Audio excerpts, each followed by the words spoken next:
Hello दोस्तों, नमस्कार। मैं रामराज भंडारी आप लोगों को एक बार से फिर से स्वागत करता हूं अपने यूट्यूब चैनल लक्ष्य 360 डिग्री पे। सबसे पहले आप लोगों को जो है दीपावली की बहुत बहुत हार्दिक शुभकामनाएं।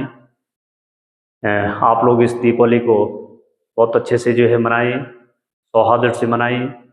और आप लोग जो है दीपावली के त्यौहार के साथ साथ जो है अ, अपना लक्ष्य पे भी जो है फोकस रखें। और कोशिश ये कीजिए कि जो लोग जो है तैयारी पे लगे हुए हैं वो आने वाली दीपावली और आने वाले जो दीपावली में जो धनतेरस है वो उसमें आप लोगों को जो है अ, धन आपको लोगों को उस समय तब तक आप जो है कहीं गवर्नमेंट सेवा में आ जाए जिससे जो है आप लोगों को धन के लिए न तरसना पड़े और दीपावली भी बहुत अच्छे से वो मना पाए। तो इसके लिए जो है आप लोग लगातार जो है कोशिश कीजिए, अपने लक्ष्य से बिल्कुल न भटके। और हम लोगों की जो यहाँ पर एनसीईआरटी की जो सीरीज शुरू हो रखी है इसमें हम कक्षा 6 से 12 तक की एनसीईआरटी की संपूर्ण जानकारी हम कैसे ले रहे हैं। यहाँ पर जो है प्रतियोगी परीक्षाओं के लिए जो उपयोगी महत्वपूर्ण सारांश उपयोगी उपयोगी जो है विषय वस्तु के रूप में ले रहे हैं। यहाँ पर हमारे जो पाठ्य वस्तु है इतिहास, भूगोल, राजनीति विज्ञान, अर्थशास्त्र, इन सभी विषयों को हम इसमें देखेंगे। हमारी जो है इसमें बहुत सारी वीडियो इसमें आ चुकी है। इसमें 6 से 8 तक हमने वैसे इतिहास एक बार कंप्लीट देख ली थी, लेकिन वो 3-3, 4-4 टॉपिक एक साथ लिया था। अब हम जो है अलग अलग जो है टॉपिक को अलग अलग देख रहे हैं, एक एक टॉपिक पे एक एक वीडियो वो ला रहे हैं। पहले जो है वो काफी लंबी वीडियो हो गई थी। और इसमें जो है 6 से 8 तक की ज्योग्राफी कंप्लीट है। 6 से 6 और 7 की है, 8 की नहीं है। 8 की इसलिए नहीं है कि मैंने 9 और 10 की ज्योग्राफी करवा रखी है, तो 10 में वही टॉपिक है जो कक्षा 8 में है। आप लोग उसको सीक्वेंस से देखें और इनको भी जो है आप लोग सीक्वेंस से देखें, जिसके जो है चाहे इतिहास है चाहे जो भी विषय कमजोर है उस विषय को आप एक सीक्वेंस से देखें। बहुत कम समय में आप लोगों को जो है ये हो जाएगा। वीडियो जो है कोई आधा घंटे की, कोई 1 घंटे की, कोई 100 घंटे की है। लगभग लगभग जो है यहाँ पे माने एवरेज मान के चले कि 1 घंटे की वीडियो है, तो कोई 1 घंटे से भी ऊपर जा रही है। तो आप लोग जो है 1 घंटे की वीडियो माने मान लीजिए आप 20 टॉपिक यदि 6, 7, 8 में 20-25 टॉपिक होते हैं तो 20-25 घंटे में आपके वो जो है कंप्लीट हो जाते हैं। एक दिन यानी 24 घंटे, मतलब एक रात में एक दिन का जो है। अब यहाँ पे हमने जो इतिहास में कक्षा 6 में जो है प्रारंभ, पहले जो है टॉपिक था हमारा प्रारंभिक कथन, कब क्या कहाँ कैसे। तो वो हमने देख लिया था कि कब जो है क्या क्या जो है उसको हम कैसे जो है उसको इतिहास को जो है एक समझने की कोशिश करते हैं। और दूसरा जो टॉपिक था हमारा, तो दूसरा टॉपिक था कि जो आर्किटेक्ट से खाद्य संग्रह तक जो है मानव की जो यात्रा है उसमें हमने देखा। तीसरा टॉपिक जो है प्रारंभिक नगर है। जो प्रारंभिक नगर है वो कहाँ पे बसे, कैसे बसे। और जो आज हमारा चौथा टॉपिक है इसमें जो है क्या बताती हमें किताबें और कब्रें। तो किताबें और कब्रें हमें क्या बताती, क्योंकि हम इतिहास को जानने की कोशिश कर रहे हैं, इतिहास को पढ़ने की कोशिश कर रहे हैं, इतिहास को समझने की कोशिश कर रहे हैं। तो हमें सहारा लेना पड़ेगा। जितने भी जो है पुरातत्व है, जितने भी जो है अवशेष है, जितने भी जो है हमें कोई जो है किताबें मिल रही है, किताबों में कहीं मिल रहा है लिखा हुआ, या कोई जो है साक्ष्य मिल रहे हैं, कहीं पे जो है हमें पुरानी कोई वस्तु मिल रही है, तो उनको जो है उनसे हम जो है समझने की कोशिश करेंगे कि जो है किताबें ये क्या बताती है हमें, और जो कब्रें इनसे हमें क्या जानकारी मिलती है बीते हुए समय के बारे में। तो इस प्रकार से जो है कब्रें मिली है। और हम जो है सेकंड टॉपिक में वो पढ़ रहे थे कि पाषाण काल, नवपाषाण काल, मध्य पाषाण काल, पुरा पाषाण काल और महापाषाण काल। तो महापाषाण काल का हमने उसमें अध्ययन नहीं किया था। इसमें आज हम महापाषाण काल के बारे में अध्ययन करेंगे। महापाषाण काल में जो है यहाँ पर जो है देख रहे होंगे आप, यहाँ पे बड़े बड़े पत्थरों का, महा मतलब बड़े बड़े पत्थरों का जो यहाँ पे प्रयोग किया गया है। और इस प्रकार की जो है यहाँ पर जो है क्या बनाएंगे, बाहर से और बड़े बड़े पत्थर यहाँ पे लगाए गए, बहुत सुंदर ढंग से इसको डिजाइन किया गया है। और इस प्रकार से जो है कुछ यहाँ पे जो है धातु के कुछ अवशेष है, इनसे जो है कुछ जो है औजार बनाए गए हैं। तो इनसे क्या हमें जानकारी मिलती है अपने इतिहास के बारे में। तो क्या बताती है हमें किताबें और कब्रें, यहाँ पर जो है देखते हैं इनसे भी हमें क्या जानकारी मिलती है। तो कहा जा रहा है कि वेद 4 है, ऋग्वेद, सामवेद, यजुर्वेद और अथर्ववेद। ये जो है हमें पता है कि 4 वेद है। सबसे पुराना वेद ऋग्वेद है। अच्छा, वैदिक काल के बारे में हम जब पढ़ते हैं तो वैदिक काल जब जो है पढ़ते तो उसको 2 हिस्सों में बांटते हैं, ऋग्वैदिक काल और उत्तर वैदिक काल। तो पूर्व वैदिक काल में जो है ऋग्वेद आता है और उत्तर वैदिक काल में तीनों वेद जो है लिखे गए। तो सबसे पुराना वेद जो है ऋग्वेद है, जिसकी रचना लगभग 3500 साल पहले हुई थी, 3500 साल पहले। और यदि हम ईसा पूर्व के हिसाब से देखें तो 3500 में से क्या करेंगे, 2000 को घटा देंगे और निकल जाएगा 1500 ईसा पूर्व। तो अब ये ऋग्वेद क्या है, वेद क्या है? तो ऋग्वेद में 1000 से ज्यादा प्रार्थनाएं हैं, यानी 1028। जो ये प्रार्थनाएं सूक्त कहा गया, जिन्हें सूक्त कहा गया, या प्रार्थनाएं, कितनी प्रार्थनाएं? 1028। या कितने सूक्त है? 1028। और सूक्त का यहाँ पे अर्थ दे रखे हैं कि सूक्त का मतलब क्या है, जो अच्छी तरह से बोला गया उसे सूक्त कहा गया। इन्हें अच्छी तरह से जो बोला गया उसे सूक्त कहा गया। ये विभिन्न देवी देवताओं की स्तुति में रचे गए। जो सूक्त है कि क्यों लिखे गए, क्यों प्रार्थना की गई, क्यों जो है जो ये सूक्त लिखे गए, तो ये जो है देवी देवताओं की स्मृति में लिखे गए, स्तुति में लिखे गए, उनको जो है प्रसन्न करने के लिए। हम भी जो है देवी देवताओं को प्रसन्न करने के लिए जो है कुछ न कुछ जो है क्या करते हैं, कुछ न कुछ जो है श्लोक इत्यादि, कुछ न कुछ जो है सूक्त इत्यादि बोलते रहते हैं, तो स्तुति इत्यादि करते हैं। इनमें से 3 देवता, अब कहा जा रहा है कि इनमें 3 देवता बहुत महत्वपूर्ण हैं ऋग्वेद में, ऋग्वैदिक काल में। तो 3 देवता जो है बहुत महत्वपूर्ण, कौन से देवता है? अग्नि, इंद्र और सोम। ऋग्वेद काल में 3 देवता महत्वपूर्ण देवता है, अग्नि, इंद्र और सोम। अग्नि आग, इंद्र वर्षा का देवता, और सोम क्या है? एक जो है पेय पदार्थ है, सोम में से एक वृक्ष है। अग्नि जो है आग का देवता है, इंद्र युद्ध का देवता है, और सोम एक पौधा है जिसे एक खास पेय बनाया जाता था, खास पेय। अब आज जो है जो खास पेय है, हो सके उससे थोड़ा बहुत जो है आनंद की अनुभूति कुछ मिलती होगी, जैसे हम चाय पीते हैं, या हो सके उससे हमें जो है इस प्रकार को जो है जिससे हमें एनर्जी। लेकिन हम जो है वो पढ़ते हैं जो ऋग्वेद, जो जितने वेद है, तो जब ये वेद लिखे तो ये जो है, जब ये ऋषि मुनियों ने जो ये वेद लिखे तो ये भी इसका वो पान करते थे, और फिर वो जो है वेद, तो ऐसा नहीं कि वो जो है आज के शराब की तरह जो है, शराब की तरह जो है सो जाते हैं या गाली गलौज करते थे, तो उससे जो है एनर्जी मिलती थी। तो ये जो है खास पेय था। लेकिन ये जो है अनुष्ठानों में, धार्मिक अनुष्ठानों में, बड़े बड़े उत्सवों में ये जो है इसका पान किया जाता था। तो वैदिक कोई भी शुभ कार्य है उसमें किया जाता था। वैदिक प्रार्थनाओं की रचना ऋषियों ने की थी। अब जो वैदिक वेदों की जो प्रार्थना है, वैदिक प्रार्थना वेदों की जो प्रार्थना है, इनकी रचनाएं यानी वेदों को किसने लिखा है? ऋषियों ने लिखा है।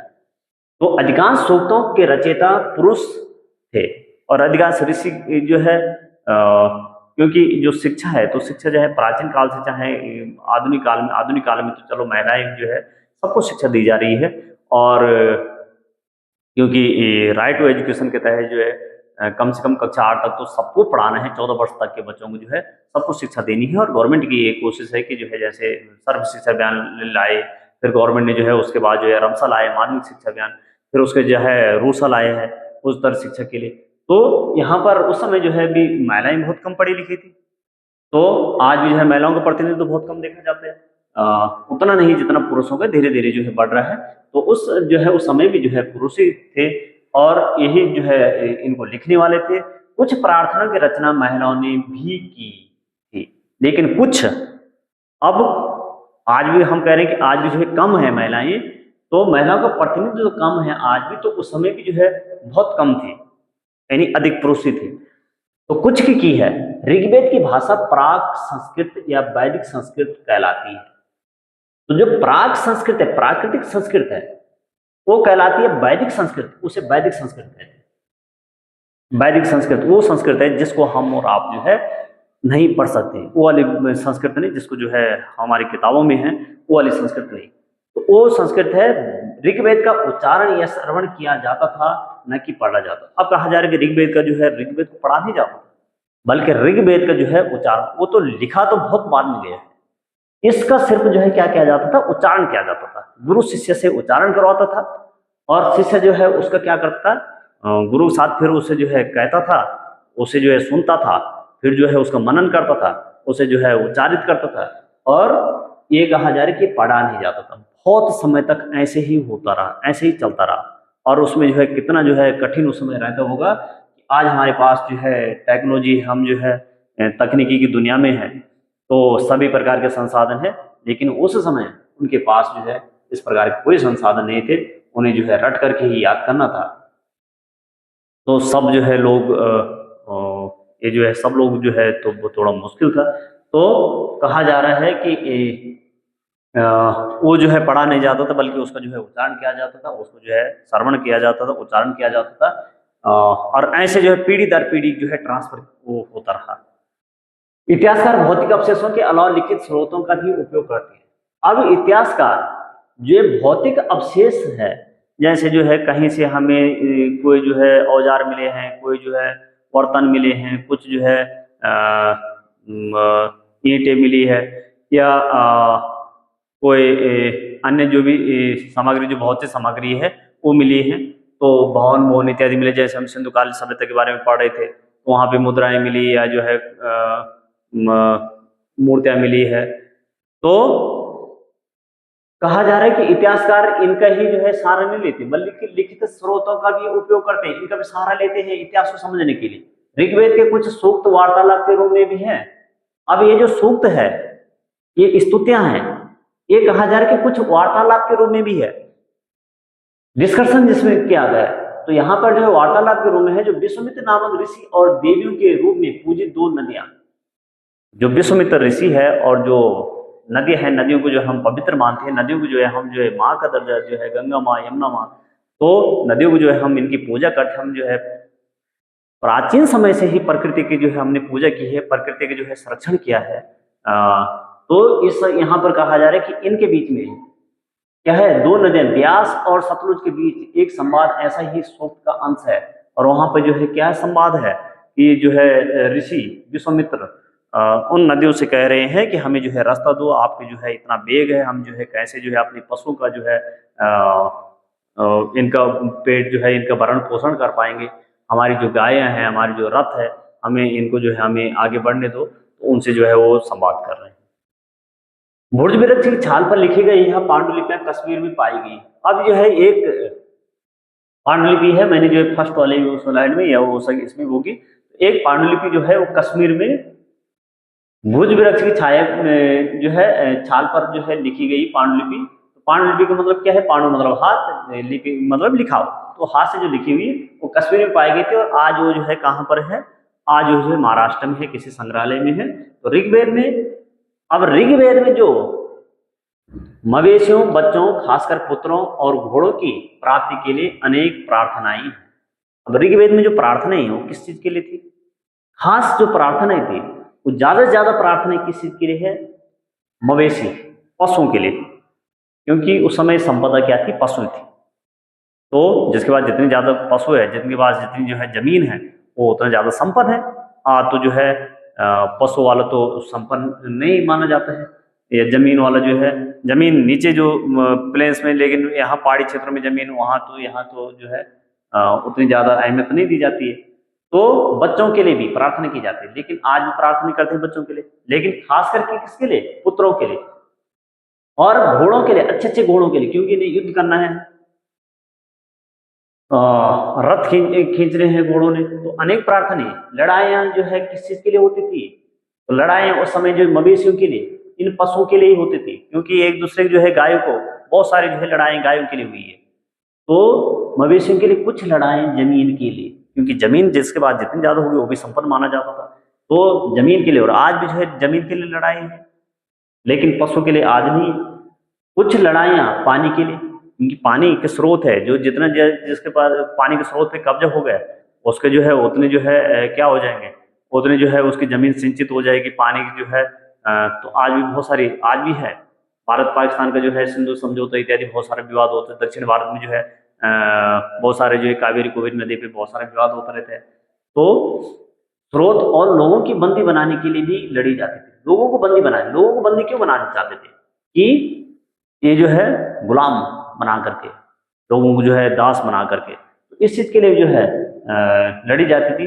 युद्ध में जीते गए धन का कुछ हिस्सा, अब जो युद्ध से जो जीता जाता धन था उसका कुछ हिस्सा कौन रखते थे? सरदार। सरदार मतलब जो मुखिया है, मुख्य मतलब जिसे जो है अब राजन कहा जाएगा, तो फिर राजा जो है शब्द आ जाएगा, तो अभी जो है सिर्फ सरदार, मुखिया, कुछ हिस्सा पुरोहित को दिया जाता था और शेष धन किस पे बांट दिया जाता था? आम, उस समय का राजा देखो आम लोगों में भी बांट रहा है, बांट दिया जाता था। कुछ धन यज्ञ करने के लिए भी प्रयुक्त किया जाता था, कुछ धन को जो है किस चीज के लिए प्रयोग किया जाता था? यज्ञ हवन करने के लिए भी प्रयोग किया जाता था। तो ऋग्वेद काल में हमने देख लिया कि जो है किस चीज के लिए प्रार्थना हो रही है, किस चीज के लिए युद्ध हो रहे हैं।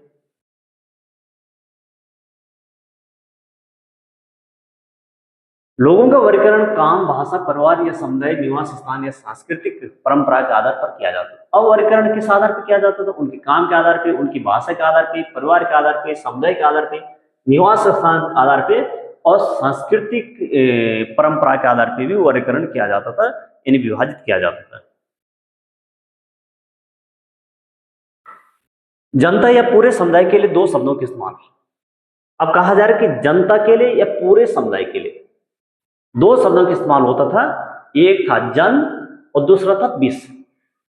जैसे हमने पहले ही चैप्टर में पढ़ा कि भरत जन, तो पश्चिम उत्तर क्षेत्र में भरत जन रहता था, तो जन जो है यह विश्व, और विश्व से कहा जा रहा है कि विश्व जिससे वैश्य शब्द निकला है, विश्व से ही वैश्य शब्द निकला है। ऋग्वेद में विश्व और जनों के नाम मिलते हैं, तो ये जो है कहाँ मिलते हैं? ऋग्वेद में मिलते हैं विश्व और जनों के नाम। अब इसलिए हमें पूर्वजन, जैसे उस समय जो है पूर्वजन है या जो है विश्व या भरत जन है, युद्ध जन है, तो इस प्रकार के कई जो है नाम मिलते हैं। जिस युग में वो महाद्वीप के उत्तर पश्चिम में ऋग्वेद की रचना हो रही थी, उसी समय दूसरी जगहों पर एक अलग तरह का विकास हो रहा था। अब कहा जा रहा है कि उत्तर पश्चिम में क्या हो रहा था? उत्तर पश्चिम में जो है ऋग्वेद की रचना हो रही थी, उत्तर पश्चिम में ऋग्वेद लिखा जा रहा है। लेकिन क्या सब जगह जो है ऐसे हो रहा था? तो ऐसे ही जो है सभी जगह नहीं हो रहा था। हमने देखा उत्तर पश्चिम में सबसे पहले जो है आदमी स्थायी रूप से रहने लगा, सबसे पहले खेती करने लगा, सबसे पहले वहां पे नगर विकसित हो रहे, तो नगर विकसित हो रहे तो आदमी जो है वहां पर क्या हो रहा है? आदमी दिमाग वहां पर विकसित होता जा रहा है, और ये जो है आप क्या कर रहे हैं यहाँ पर जो है ये यहाँ पर इनके पास जो है नॉलेज इनके पास आ गया है, और ये जो है धीरे धीरे अब ये क्या करे, अब यहाँ पर ऋग्वेद की रचना होने लगे। तो लेकिन अन्य जगह ऐसा नहीं हो रहा था, तो एक अलग तरह का विकास हो रहा था, यानी दूसरी जगह पे दूसरे प्रकार का विकास हो रहा है। यानी कहीं पर अभी जो है कैसे है, कहीं पे जो है लोग कृषि कर रहे हैं, कहीं पे जो है पूरा पाषाण काल ही चल रहा है, कहीं पे दक्षिण भारत में महापाषाण काल चल रहा है। महापाषाण काल खास तौर पे दक्षिण भारत में चल रहा था, कहीं कहीं पे हमें जो है उत्तर में भी देखने को मिला, जैसे जो है कश्मीर वाले क्षेत्र में भी देखने को मिला। तो क्या बताते किताबी कवरेज? तो किताबें से तो हमें पता लग गया कि किताबें से जो है हमें क्या क्या जो है जानकारी मिल रही है कि किन किन की जो है स्तुति की जाती थी ऋग्वेद में क्या है, और किन की जो है पूजा क्या तो ये जो है ये जो है हमें वेदों से पता लगा। अब है कब्रों के बारे में। शिलाखंड महापाषाण नाम से जाने जाते हैं। शिलाखंड, शिला का जो है सिर्फ पत्थर नहीं, अब शिलाओं का जो है बड़े बड़े खंड, एक इसको कहा जाए कि इसे जो है महापाषाण के नाम से ये पत्थर दफन करने की जगह लगाए जाते थे। ये बड़े बड़े पत्थर कहाँ लगाए जाते थे? जहां पर जो है आदमी दफनाया जाता था वहां पर लगाए जाते थे। महापाषाण कब्रें बनाने की प्रथा लगभग 3000 साल पहले शुरू हुई। ये जो महापाषाण बनाने की प्रथा एक कब शुरू हुई थी? लगभग 3000 साल पहले। 3000 साल पहले मतलब यदि हम ईसा पूर्व के हिसाब से देखें तो 3000 में से 2000 घटा देंगे और कितना आ जाएगा? 1000 इसमें। अब जो है यहाँ पाषाण काल कहीं समाप्त हो चुका है, वहां पर ऋग्वेद की रचना हो रही है उत्तर पश्चिम वाले क्षेत्र में। इधर जो है 1000 में यहाँ पर क्या चल रहा है? दक्षिण भारत में क्या चल रहा है? महापाषाण काल चल रहा है। बड़े बड़े पत्थरों से जो है वो सबको जो है उसके बीच में दफना रहे हैं। तो दक्षिण भारत उत्तर पूर्व और कश्मीर में प्रचलित थी, ध्यान रखना उत्तर पूर्व में भी है, कश्मीर में भी प्रचलित है, लेकिन मुख्य रूप से दक्षिण भारत में। कुछ महापाषाण जमीन के ऊपर, कुछ महापाषाण जमीन के भीतर। अब ये ध्यान रखने की महापाषाण कैसे थे, क्या जमीन के अंदर थे, जमीन के भीतर थे, या जमीन के ऊपर भी थे, तो दोनों जगह थे। सामान्यतः मृतकों को खास किस्म के मिट्टी के बर्तनों के साथ दफनाया जाता था। अब कहा जा रहा है कि ये जो है मृतक थे, तो इनको जो है सामान्यतः ऐसा दफनाया जाता था मिट्टी के बर्तनों के साथ। मृतकों को जो है जो दफनाया जाता था महा वो जो है उस कब्र में, उसके साथ जो है उसके कुछ मिट्टी के बर्तन भी उसमें जो है रखे जाते थे, जिन्हें काले लाल मिट्टी के बर्तन, ब्लैक एंड रेड बेयर के नाम से, काले लाल मिट्टी के बर्तन, यानी काले रंग के मिट्टी के बर्तन है, और उस पे जो है लाल रंग के या लाल रंग के मिट्टी के बर्तन है, काले रंग से उस पर डिजाइन किया गया, तो इन्हें काले ब्लैक एंड रेड बेयर के नाम से जाना जाता है। इसके साथ ही ये मिले हैं लोहे के औजार, लेकिन साथ साथ इसमें क्या भी मिले हैं, लोहे के औजार मिले हैं और हथियार भी मिले हैं, घोड़ों के कंकाल मिले हैं, और सामान तथा पत्थर और सोने के गहने। साथ साथ क्या मिले हैं, लोहे के औजार मिले हैं, कुछ में हथियार मिले हैं, घोड़े के कंकाल मिले हैं, और कुछ जो है और भी घोड़े के जो है अन्य सामान जो उसको बांधने बूंदने के सामान है वो भी मिले हैं, और क्या मिले हैं, पत्थरों और सोने के गहने भी मिले हैं, पत्थरों के गहने भी मिले और सोने के गहने मिले हैं, लेकिन अलग अलग जो है। अब यहाँ पे कहा जा रहा है ब्रह्मगिरी से एक व्यक्ति की कब्र में 33 सोने के मनके और शंख पाए गए। ब्रह्मगिरी से एक जो है ऐसी कब्र मिली है जिसमें सोने के 33 मनके थे और उसमें शंख था। दूसरे कंकालों के पास सिर्फ कुछ मिट्टी के बर्तन ही पाए गए। यहाँ दफनाए गए लोगों की सामाजिक स्थिति में विभिन्नता को दर्शाता है। दूसरे व्यक्तियों के जो है जो कंकाल है वहां पर जो मिट्टी के बर्तन मिल रहे हैं, तो इससे क्या पता लग रहा है कि लोगों की सामाजिक स्थिति कैसी थी, अलग अलग थी। कुछ लोग गरीब थे और कुछ अमीर थे। अभी जो है जिसके पास सोने के, जिसकी कब्र में 33 सोने के मनके और शंख पाए गए, ये व्यक्ति हो, ये इसकी जो है व्यक्तिगत संपदा रही होगी, ये जो है अमीर रहा होगा।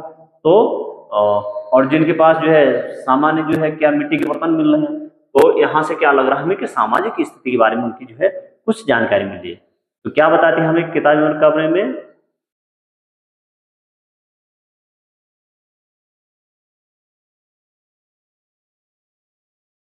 महापाषाण को ताबूत सावधान शिष्ट कहा जाता है। अब इसको जो ये महापाषाण है, इसको ताबूत सावधान या शिष्ट, शिष्ट क्या है, तो महापाषाण जो है ये सावधान है या ताबूत सावधान इसे कहते हैं। दिखाए गए शिष्ट में एक पोर्ट होल। अब जो ये शिष्ट, ये जो है ये शिष्ट है, इसमें क्या है, यहाँ पर ये बड़े पत्थर है और यहाँ पे एक होल है, तो इसे पोर्ट होल कहा गया, यानी बड़ा सुराग, जो शायद पत्थरों से बने हुए कमरे में जाने का रास्ता था। तो शायद यहाँ से जो है ये रास्ता यहाँ से, और शायद जो है यहाँ से यहाँ जाने का रास्ता रहा होगा। जैसे एक ये सबको यहाँ पे दफना दिया, तो अब कुछ ऐसे कब्रें मिली जहाँ पर जो है दो दो तीन तीन जो है सब एक ही कब्र मिले हैं। तो इसको जो है बड़े पत्थरों से इनको जो है बंद कर दिया जाता था, ऊपर से एकदम से बिल्कुल सुरक्षित इसको कर दिया जाता था। इधर से जो है पूरे पत्थरों से इसको बंद कर रखे चारों तरफ से, फिर जो है बड़े बड़े पत्थर, तो किसी प्रकार से जो है सब जो है क्षति, जो है किसी प्रकार की क्षति न हो, इस प्रकार से यहाँ जाने के लिए भी, और इसको जो है फिर क्या कर दिया जाता है, तो बंद कर दिया जाता था, कोई जो है जानवर यहाँ जो है न घुस पाए। तो इसे क्या कहा गया है कि पोर्ट होल इसे कहा गया, अंदर जाने का जो रास्ता था इसे पोर्ट होल कहा गया। और इस प्रकार से वहां पर घोड़े के लिए सामान और कुल्हाड़ियां, इस प्रकार की कुल्हाड़ियां, जो ये जो है ये कुल्हाड़ियां जो है वो मिली है। तो इस प्रकार के कटार भी मिले हैं। तो इन कब्रों से ये जो है मिले हैं।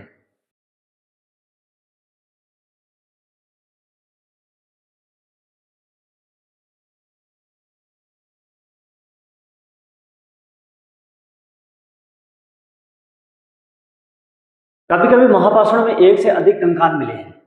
तो यही हमने देखा कि जो है महापाषाणों में एक से ज्यादा, एक साथ तो दो दो लोग या एक से अधिक, मतलब दो तीन चार, तो एक साथ तो इतने लोग नहीं मरे होंगे या जिंदगी तुम मुश्किल दफनाए होंगे। तो ऐसे जो है वो मिले हैं, कंकाल मिले हैं। तो यानी वो उसी परिवार का दूसरा सदस्य रहा होगा, उसमें उसको दफनाया गया होगा। वो यहाँ दर्शाते कि शायद एक ही परिवार के लोगों को एक ही स्थान पर अलग अलग समय पर दफनाया गया था, बाद में मरने वाले लोगों को पोर्ट होल के रास्ते कब्रों में लाकर दफनाया जाता था। इनाम गांव में, अब इनाम गांव हमने देखा जो है पिछले अध्याय में हमने इनाम गांव देखा। इसमें कहा जा रहा है कि 3600 से 2700 साल पहले लोग रहते थे यहाँ पर। 3600 से 2700 साल पहले, यानी 3600 में से जो है 2000 घटा देंगे तो कितना आ जाएगा 1600, और 2700 में से 2000 घटा देंगे तो 700। इस समय, इस पीरियड में यहाँ पर लोग यहाँ पे रहते थे। यहाँ वयस्क लोगों को पराये गड्ढे में सीधा लिटाकर दफनाया जाता था। कोई वयस्क व्यक्ति मर गए हैं, उसको गड्ढे में जो है कैसे जो है दफनाया जाता था, सीधा करके लिटाया जाता था वयस्क लोगों को। और गड्ढे में सीधा करके लिटाया जाता था। उनका सिर उत्तर की ओर होता था। ध्यान रखना आप लोग, सिर उत्तर की ओर होता था, उत्तर की तरफ। कई बार उन्हें घर के अंदर ही दफनाया जाता था। बहुत जो है ऐसे भी जो है कब्रें मिली कि घर के अंदर ही दफनाने की जो है ऐसे साक्ष्य मिले कि घर के अंदर दफनाए। एक आदमी मकान के आंगन में 4 पैरों वाले मिट्टी के एक बड़े सिंदूक में दफनाया गया था। सबके पैर मुड़े हुए थे। तो यहाँ पर जो है एक कब्र ऐसी मिली है कि इसको कहाँ दफनाया गया था, घर मकान के आंगन में। और एक कैसा था, 4 पैरों वाले मिट्टी के बड़े सिंदूक पे था, जिसपे जो है 4 पैर थे। यानी एक सिंदूक है जिसपे जो है नीचे 4 पैर है उस पे, और सिंदूक में दफनाया गया था। सबके पैर मुड़े हुए थे और उसमें सबके पैर जो है कैसे थे, मुड़े हुए। तो इसे एक अनुमान ऐसा लगाया जा रहा है, कोई जो विशेष व्यक्ति थे वो सब रहा होगा, जो एक वहां पे जो एक प्रचलित जो है विधि थी दफनाने की, वो कैसी थी कि सीधा करके लिटाया जाता था और सर उत्तर की तरफ रहता था।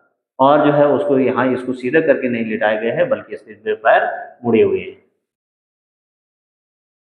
इनाम गांव में पुरातत्वविदों को, अब यहाँ से जो इनाम गांव है यहाँ से पुरातत्वविदों को क्या क्या मिला है, तो यहाँ से जो है मिला है, तो यहाँ से जो साक्ष्य मिले हैं पुरातत्वविदों, गेहूं, जौ, चावल, दाल, बाजरा, मटर और तिल के बीज मिले हैं।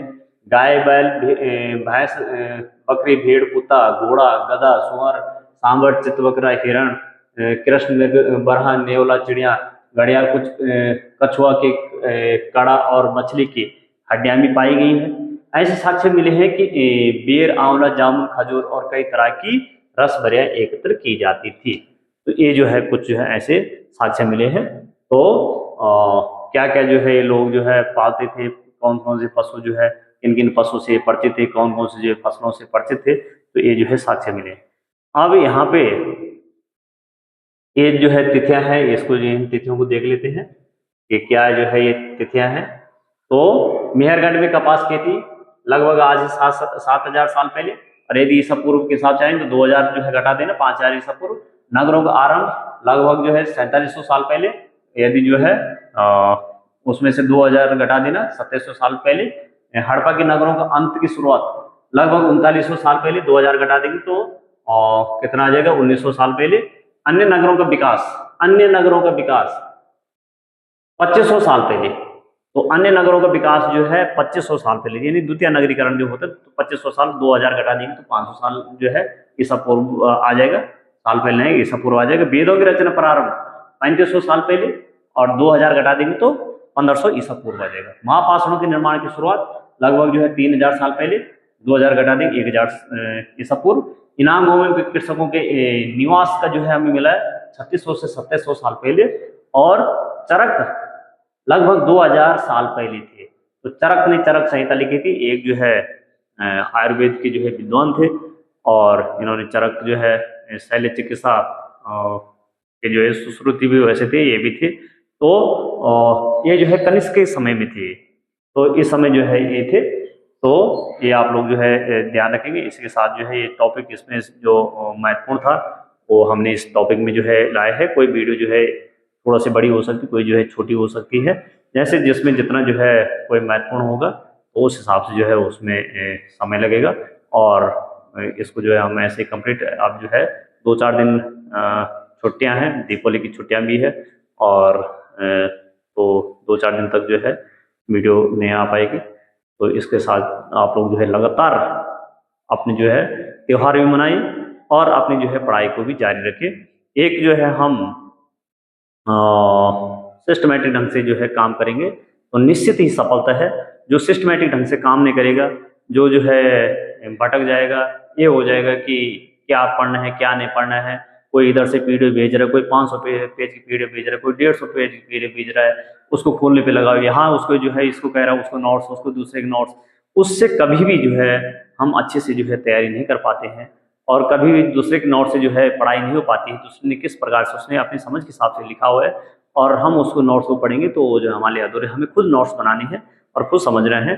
तो हमने जो है इसको सरल से सरल में वो लाया है और ये आप लोगों के लिए बहुत ही उपयोगी साबित होगा। Thank you.